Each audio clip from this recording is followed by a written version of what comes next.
再來看今年第13風台北海豬湧進台灣，氣象署佇下晡2點半嘛已經發布海上風台警報，風台拜六禮拜會上湧進咱台灣的北部。大家嘛攏真關心講，敢會發布陸上風台警報咧？氣象署是表示講，這愛看風台敢會往南移動，明仔載後日北部地區有可能會落大雨，還是講落大水雨。拜五是立秋，俗語講立秋一日，落雨一日涼，意思是會開始漸漸降溫。不過受中度風台北海豬外圍環流沉降影響，氣象署拜五針對雙北等11縣市發布高溫資訊，宜蘭甚至可能升溫到38度。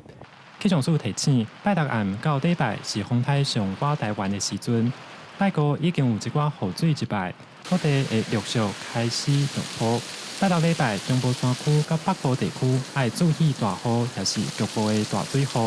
若拜六父親節當天，東北部山區也可能落大雨。在周末是颱風最靠近的時候，提醒大家，周末颱風從北邊海面通過的時候，在